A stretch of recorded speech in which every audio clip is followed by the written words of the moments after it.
47 के पहले जो लोग यहाँ पर अपनी अपनी तंजीम और अपनी अपनी पार्टियाँ चला रहे थे, एक तंजीम थी उस वक्त कि मजलिस-ए-इत्तेहादुल मुस्लिमीन।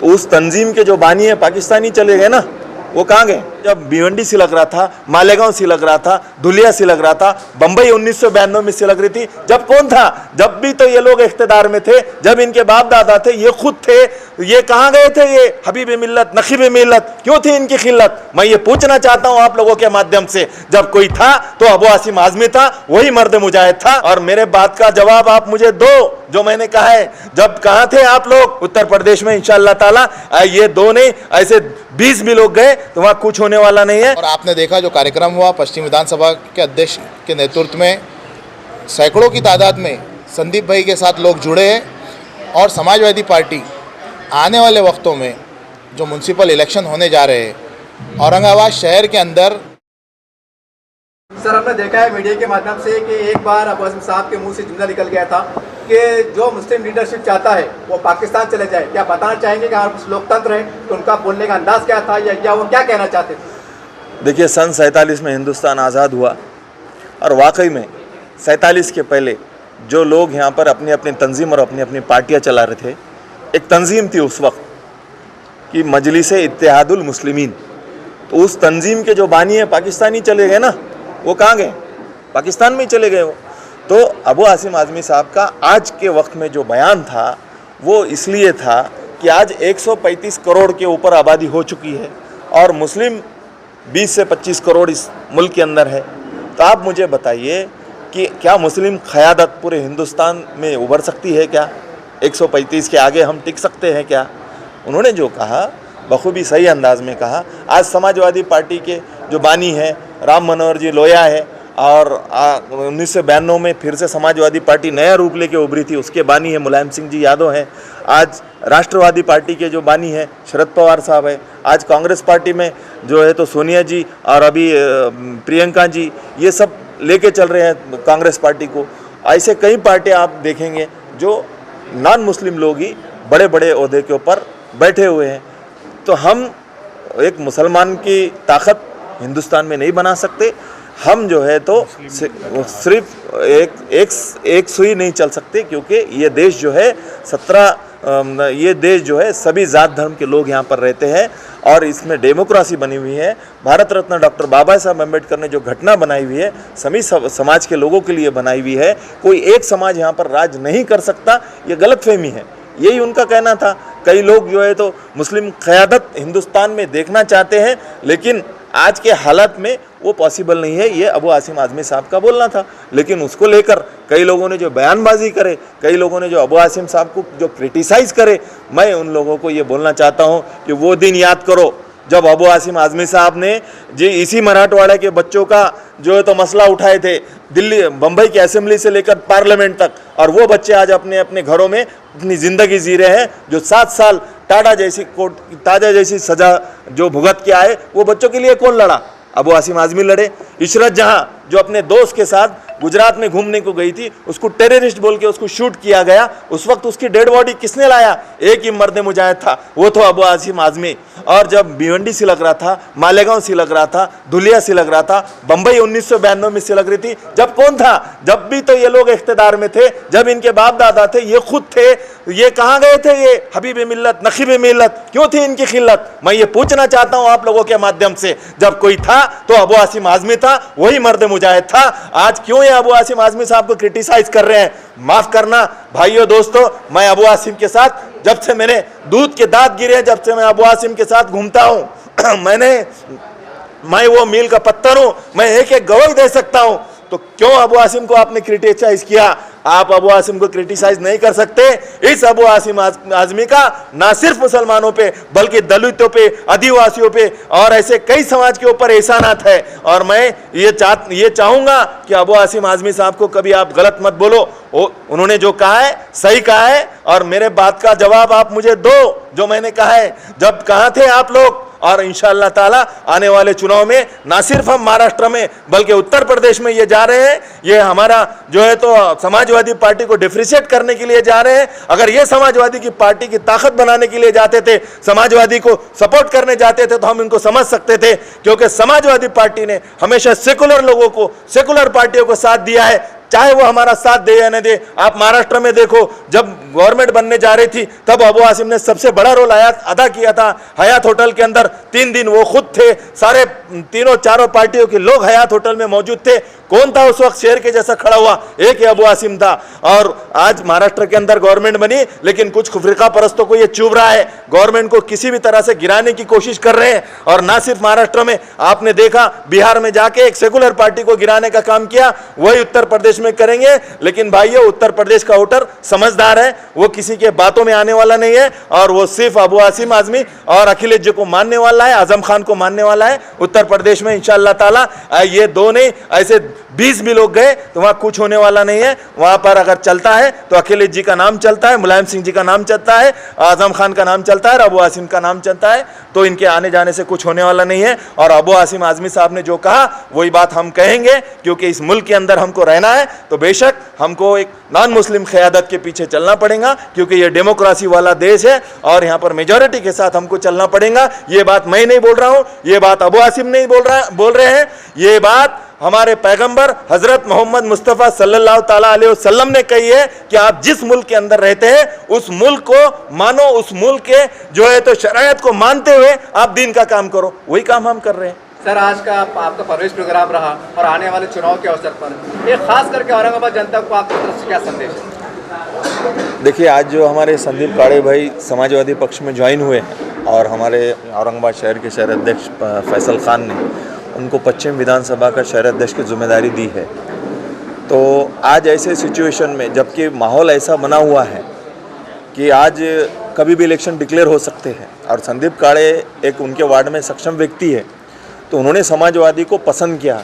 इसका मतलब ये है कि समाजवादी पार्टी आने वाले दिनों में बहुत अच्छा काम करके उभरेगी, और आज अभी तक जो काम किया है उसका ये नतीजा है कि संदीप काड़े जैसे लोग हमारे समाजवादी पार्टी में ज्वाइन हो रहे हैं। तो हमको उम्मीद है कि आने वाले चुनाव में समाजवादी पार्टी इस बार अच्छे रिजल्ट लाएंगी। संदीप काड़े जैसे और भी हमको लोग मिलते गए, या संदीप काड़े भाई ने भी अगर अच्छी मेहनत की है तो वो दिन दूर नहीं है, समाजवादी पार्टी एक लेवल पे समाजवादी पार्टी औरंगाबाद में उभर सकती है। यानी हम समझ सकते हैं कि आने वाले महानगर पालिका इलेक्शन में समाजवादी पार्टी की जीत होगी और मेयर भी समाजवादी पार्टी का बनेगा। इंशाअल्लाह ताला समाजवादी पार्टी के बगैर मेयर नहीं बनेगा, ऐसी हमारी कोशिश रहेगी।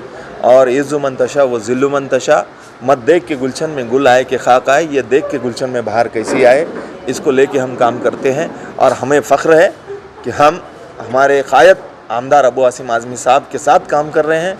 ऐसी बेबाक शख्सियत पूरे हिंदुस्तान में जो दहाड़ते हैं शेर की तरह, और आज महाराष्ट्र में जहाँ कहीं पर भी जुल्म और ज़्यादती होती है, वो कभी ये नहीं देखते कि जुल्म किस पर हो रहा है, वो कभी ये नहीं देखते ये हिंदू है, दलित है, मुसलमान है, वो ये देखते हैं कि इसके ऊपर जुल्म हो रहा है। तो अबू आसिम आज़मी साहब उसकी आवाज़ ना सिर्फ बम्बई की असेंबली तक बल्कि दिल्ली के संसद तक ले जाते हैं। उसी की वजह से समाजवादी पार्टी का ये दबदबा कायम और दायम है। और अबू आसिम आज़मी साहब ने जो खिदमत अंजाम दिए हैं पिछले 25-26 सालों से इस महाराष्ट्र के अंदर, बेशक उस काम का आने वाले दिनों में समाजवादी पार्टी को ज़रूर फ़ायदा होगा, ख़ास तौर से औरंगाबाद कॉरपोरेशन चुनाव में। आज समाजवादी पार्टी का कारवां जो है तो धीरे धीरे आगे बढ़ते जा रहा है। आज समाजवादी पार्टी का कारवां पश्चिम विधानसभा के अंदर अपने पूरे कदम जमा चुका है। पश्चिम विधानसभा के अंदर एक गौर गरीब लोगों के लिए जो काम करते आ रहे हैं पिछले 15-20 सालों से, ऐसे व्यक्ति श्री संदीप काले जी को आज हमने पश्चिम विधानसभा का अध्यक्ष चुना। और आपने देखा जो कार्यक्रम हुआ, पश्चिम विधानसभा के अध्यक्ष के नेतृत्व में सैकड़ों की तादाद में संदीप भाई के साथ लोग जुड़े हैं। और समाजवादी पार्टी आने वाले वक्तों में जो म्यूनसिपल इलेक्शन होने जा रहे हैं, औरंगाबाद शहर के अंदर अपनी एक ताकत रखती समाजवादी पार्टी, और उस ताकत की बुनियाद पर आज समाजवादी पार्टी ने पश्चिम में अपने कदम जमाए हैं। संदीप भाई को साथ में लेके हम पश्चिम विधानसभा के अंदर पूरी ताकत लगाएंगे और म्यूनसिपल इलेक्शन में भी अपने अच्छे रिजल्ट लाने की पूरी कोशिश करेंगे। जैसा पश्चिम विधानसभा है वैसे औरंगाबाद शहर के अंदर हम पूरी कोशिश भी कर रहे हैं। सर, जिस तरह से देखा जा रहा है कि आने वाले बहुत कम समय में जो तो महानगर पालिका चुनाव शायद डिक्लेयर हो जाए, तो क्या माना जाएगा आज का प्रोग्राम है आपका एक चुनाव की रणनीति के तहत आपने घोषणा कर दी है, बुगल बजा दिया है कि हम आप मैदान में आ चुके हैं? देखिए, बुगल तो हमारा जिस दिन मुझे शहर अध्यक्ष पद मिला था उसी दिन से बच गया। समाजवादी पार्टी औरंगाबाद शहर के अंदर अपने पूरे ताकत के साथ उतर चुकी है। और जैसा कि आप हमारे मंच पे भी देख रहे हैं, संदीप भाई ने आज प्रवेश किया। हमारे अखिल भाई जो है औरंगाबाद के प्रभारी है। जब से अखिल भाई को पद मिला औरंगाबाद का प्रभार संभालने का, औरंगाबाद शहर के अंदर समाजवादी पार्टी ने एक अपना अलग ही वर्चस्व बना लिया है। आज लोग समाजवादी पार्टी के दफ्तर पे आते हैं, उनके ऑफिस पे आके पूछते हैं कि हमारी ये प्रॉब्लम है, आप हमको बताइए किस तरह से हमने जाना। और समाजवादी पार्टी पूरी सक्षम तरीके से लोगों के मसले मसाइल प्रॉब्लम्स को सॉल्व कर रही है औरंगाबाद शहर के अंदर। सर, आने वाले समय में हम देख रहे हैं कि जो सेकुलर पार्टियां हैं वो मिल के लड़ने का एक मन बना रही है, तो क्या माना जाए कि समाजवादी पार्टी भी सेकुलर पार्टी के साथ मिलकर समय के साथ, जैसा आपने कह रहे हैं कि बीजेपी को रोकना है, तो आप एक दानिशमंदी का मुजाहरा करेंगे और एक जगह आने का प्रयास करेंगे, ऐसी कोई रणनीति है आपके पास? देखिए, हिंदुस्तान के अंदर मैं समझता हूँ अगर सेकुलरिज्म कहीं ज़िंदा है तो वो सिर्फ समाजवादी पार्टी के पास है। बाकी सब पार्टियाँ जो है जातिवादी पार्टियाँ बन चुकी है, जो ज़ात के नाम पे, धर्म के नाम पे, हिंदू मुस्लिम मंदिर मस्जिद के नाम पे वोट मांग रही। मगर समाजवादी पार्टी एक वाहिद ऐसी पार्टी है जो सिर्फ विकास के नाम पे वोट मांगती है। आप समाजवादी पार्टी को जब वोट देंगे तो ये समझ के दीजिए कि हम विकास के लिए वोट दे रहे हैं। जनता जब समाजवादी पार्टी को वोट देंगी तो सिर्फ विकास के नाम पे वोट दीजिए। और विकास औरंगाबाद शहर का किस तरीके से होता ये हम करके बताएंगे। जो पिछले टाइम से जो 10-20 सालों से यहाँ राज करते आ रहे हैं वो लोगों को हम दिखाएंगे कि विकास किस तरीके से होता और औरंगाबाद शहर का नक्शा किस तरीके से वाकई में स्मार्ट सिटी बनाई जाएंगी। जो समाजवादी पार्टी काम करेंगी उस तरीके का काम कोई पार्टी नहीं कर सकती, मैं बताता हूँ। हमारा एक आखिरी सवाल आपसे ये है कि एक नाचने और गाने वाली कहती है कि हमको आज़ादी 2014 में मिली थी, तो क्या समाजवादी पार्टी उसके ऊपर देशद्रोही का केस दर्ज करेगी? गुज़िश्ता दिनों यानी कि 2 दिन पहले सिटी चौक पुलिस स्टेशन के अंदर हमने कंगना राणावत के ऊपर देशद्रोह का मुकदमा दर्ज करे और एफआईआर भी बुक हो चुकी है उसके ऊपर। आज ही के दिन मुन्ना भाई ने एफआईआर बुक करा के आए। पहले एनसी लिखी गई थी, आज के दिन पीआई साहब का कॉल आया था और उसके ऊपर एफआईआर दर्ज हो चुकी। कंगना राणावत के ऊपर देशद्रोह का मुकदमा औरंगाबाद शहर के अंदर समाजवादी पार्टी ने बुक करी है। दूसरी कोई पार्टी ये चीज़ में सक्षम नहीं थी, सिर्फ समाजवादी पार्टी के पास ये ताकत है और अल्हम्दुलिल्लाह हमने जाके केस बुक करके आए। सर, महानगर पालिका में आप लिमिटेड सीट पे लड़ेंगे कि पूरे 115 वार्ड पे आपकी ताकत आजमाएंगे? देखिए, महानगर पालिका का जो इलेक्शन है और उस हम किसके साथ जाएंगे, किधर आएंगे, कितनी सीट लड़ेंगे, ये पूरा इख्तियार और ये पूरा जो है इसका फ़ैसला लेने का अधिकार जो है तो समाजवादी पार्टी के महाराष्ट्र अध्यक्ष जनाब अबू आसिम आज़मी साहब के पास है और उनका जो आदेश रहेगा हम उसके ऊपर पूरा अमल करेंगे। और औरंगाबाद शहर में समाजवादी पार्टी की आज इतनी ताकत है कि पूरे के पूरे 126 वार्ड हम लड़ सकते और अल्हम्दुलिल्लाह 126 में से 50% के ऊपर रिजल्ट निकाल के बताएंगे हम इंशाअल्लाह ताला। सर, आज आपने समाजवादी पार्टी में प्रवेश किया है। हमारे औरंगाबाद शहर में कांग्रेस है, राष्ट्रवादी है, एमआईएम है, कहने के अपने आप को सेकुलर बोलते हैं। उसके बावजूद आखिर क्या कारण है कि आपने समाजवादी पार्टी का दामन थामा? मैं कहना चाहूँगा समाजवादी पार्टी जो है सर्व जात धर्म को लेकर चलने वाली हैं और हमारे जो दोस्त हैं, हमारे जो अध्यक्ष साहब है, शहर अध्यक्ष साहब, उनसे मेरी बात हुई। उन्होंने मेरे को समाजवादी पार्टी के बारे में बताया, समझाया समाजवादी पार्टी क्या काम करती है, कैसे करती है। जो कि गौर गरीब, जो दलित पिछड़े लोग हैं, उन सबको मदद करने वाली पार्टी समाजवादी पार्टी है।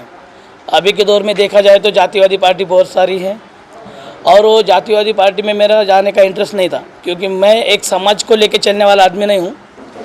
और समाजवादी पार्टी ने जो मुझे अध्यक्ष स्थान दिया है पश्चिम विधानसभा का, पश्चिम शहर अध्यक्ष बोल के औरंगाबाद का, तो मैं उससे भरे पूरी तरह से अच्छे से निभाऊंगा।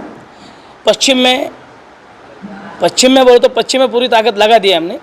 मैं पश्चिम को पूरा साथ में लेके आया हूँ और पश्चिम में जो अभी साहब ने बताए शहर अध्यक्ष साहब ने कि पश्चिम में हम इंशाअल्लाह पश्चिमी नहीं तो पूरा औरंगाबाद शहर में 126 सीटें लड़ने वाले हैं। वो 126 में तो 50% निकल जाएंगे ऐसा उन्होंने बताया है, तो वो सही है। अभी हमारी ताकत बढ़ने वाली है, क्योंकि मैं अभी आ चुका हूँ और मैं इसके बाद इसको ज़्यादा से कैसा बढ़ावा दे ये कोशिश करूँगा। दूसरी बात ये है, समाजवादी पार्टी के माध्यम से जो अभी तक मुझे कोई पार्टी से के माध्यम से कुछ काम करने को मिला नहीं। अभी समाजवादी पार्टी के माध्यम से सबसे पहले मैं घरकुल का विषय लूँगा। जो अभी तक देखा जाता है, एक्टर साहब को मिले जाता है, मिलने को जाते हैं, देखते हैं, वहाँ पे कंडीशन हमको समझ में आती है। मैं जाता हूँ आता हूँ, वहाँ पे 2-4 दिन 8 दिन ऐसा बवाल होता है कि अभी वो यादी ओपन होगी, यादी मंजूर होगी। कोई अलग अलग पक्ष के लोग वहाँ पे आते हैं, देखते हैं, पूछते हैं, सब समझते हैं, लेकिन 8 दिन के बाद ठंडा गिर जाता है। क्या बात है, क्या समझ में नहीं आ रहा है। तो मैं समाजवादी की पार्टी के माध्यम से सबसे पहले उनको निवेदन दूंगा कि भाई जो घरकुल की प्रलंबित यादी है वो क्यों मंजूर नहीं हो रही, और उसे मंजूर करो। ये पहले मेरी सबसे पहले मेरी ये मांग रहेगी। सर, समाजवादी पार्टी से आपको टिकट मिलता है तो आप किस मुद्दे पे आपके वार्ड में काम करेंगे, आपका मुद्दा क्या रहेगा? सबसे पहले समाजवादी पार्टी से मेरे को टिकट मिलेगा या ना मिलेगा, ये शहर अध्यक्ष और ऊपर अबू आजमी साहब है, वो तय करेंगे। मिलता है नहीं मिलता है ये तो आपका सवाल है, लेकिन मिल भी गया तो मैं पिछले कई सालों से मेरे वार्ड में काम कर रहा हूँ। यानी कि मैं पक्ष में जो पक्ष में था उसमें रह के भी काम किया हूँ।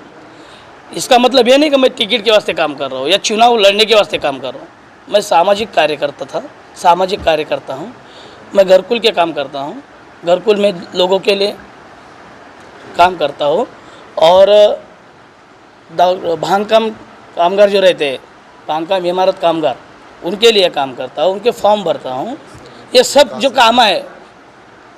काम है विकास के माध्यम से काम करता हूँ। अब ये जो विकास का काम है वो तो मैं सामाजिक कार्यकर्ता बन के भी करता था, लेकिन अभी मुझे मेरी समाजवादी पार्टी से ताकत मिली है।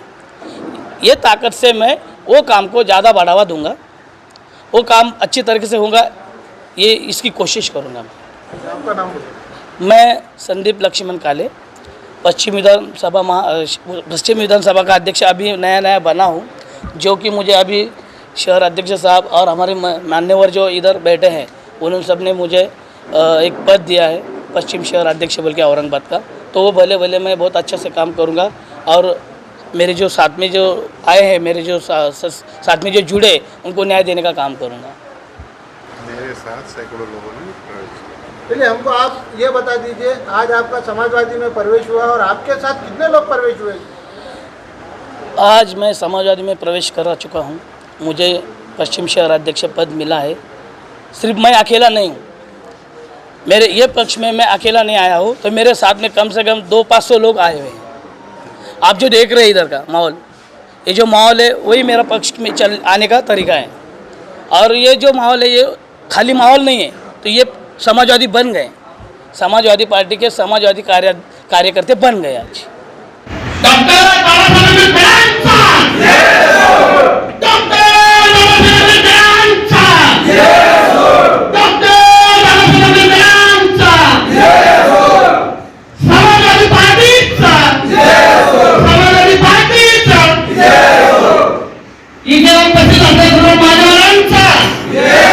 आणि माझ्यासोबत माझ्या खांद्याला खांदा देऊन चालणारे माझे सर्व मित्र, सर्व बंधू यांचा पण विजय असो। मी मान्यवरांना विनंती करतो, हा जो समाज आहे, हा जो माझे बंधू आहे, हे खूप विशिष्ट आहे, हे खूप जीवलग मित्र आहेत माझे। यामध्ये कुणालाही न्याय मिळवायचा असेल तर तुम्ही मला पुढाकार घेणार याची पहिले शांती द्या। तुम्ही ग्वाही द्या की आमच्या समाजाला, माझ्या मित्राला, माझ्या कार्यकर्त्याला तुम्ही कुठेही नाराज होऊ देणार नाही, याची तुम्ही सर्वात प्रथम या ठिकाणी शपथ घेऊन ग्वाही द्या। समाजवादी पक्षाची त्यांना जाण आहे, समाजवादी पक्षाची त्यांना जाण आहे, पूर्वी त्यांनी विकासाची वाण आहे, थोडा मोठ्यामध्ये जमादार आहे, आणि आम्हा सर्वांचे नाराचे फैसल खान आहे।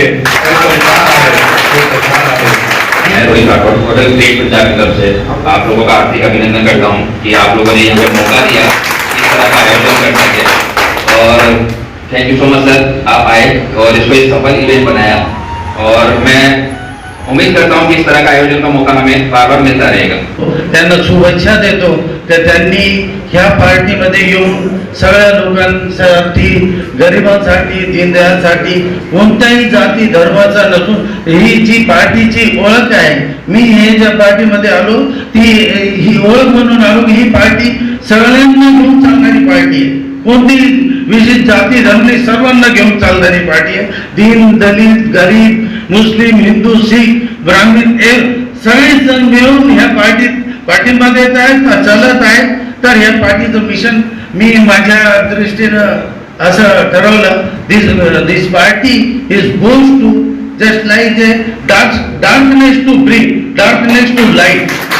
साहेब जे संचालन करीत आहेत स्टेजचे ते फार तळमळीनं आले, त्यांचे मित्रत्वाने त्यांचे शब्द वाटले की मी काही म्हणजे मनापासून मी काही आशा न बाळगता झालो आणि असेच लोक पाहिजे जे या समाजवादी पार्टीत का त्यांचं काही योगदान का ते मनापासून काम करत, त्यांच्यापासून आपण शिकू का ते मनापासून त्यांनी इथं जाहीर केलं की मी माझ्या मित्रासाठी आलो, विदाऊट मनी, काही माझी इच्छा नाही, काही पैसे नाही, काही नाही, फक्त त्यांना त्यांचे हात बळकट करायचे म्हणून मी आलो असं त्यांनी सांगितलं. तर त्यांच्यासाठी ते शाहीर आहेत, विद्वान आहेत, मोठे शिकलेले आहेत, लहान आहेत परंतु दिमाग जास्त आहे.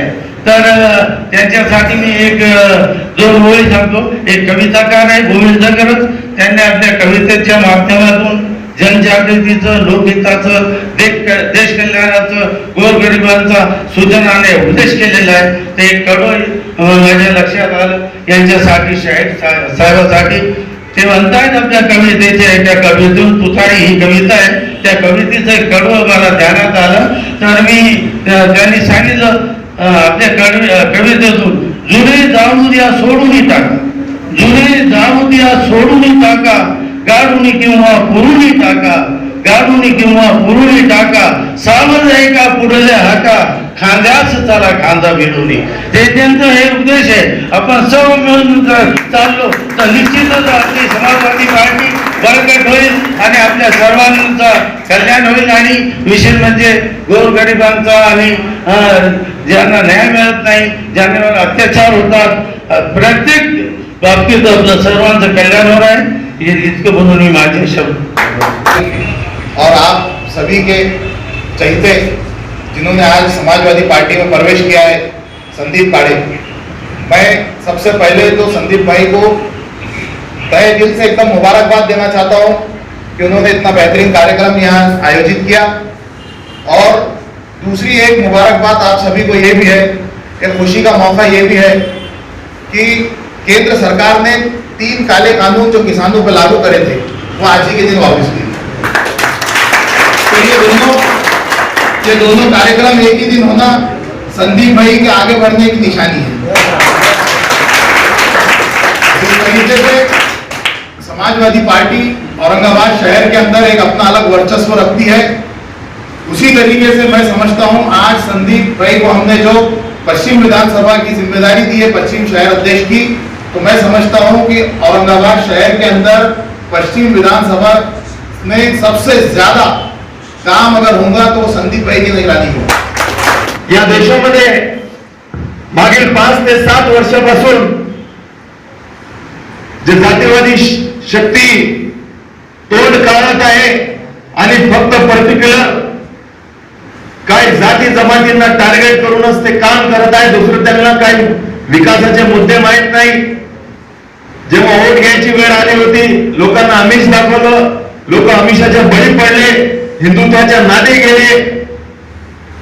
आणि आज आम्ही बघत आहोत 1,200 रुपये लिटर पर्यंत पेट्रोल गेला होता. आज घरगुती वस्तूंच्या किमती किती वाढलेल्या आहेत, रोज खाण्यापिण्याच्या वस्तू जे स्वस्त भेटत होते ते किती महागलेले आहेत आणि त्यांचा यांना काही फरक पडत नाही. त्यांचा जर फरक पडत असेल तर आम्हा सारख्या मध्यमवर्गीय लोकांना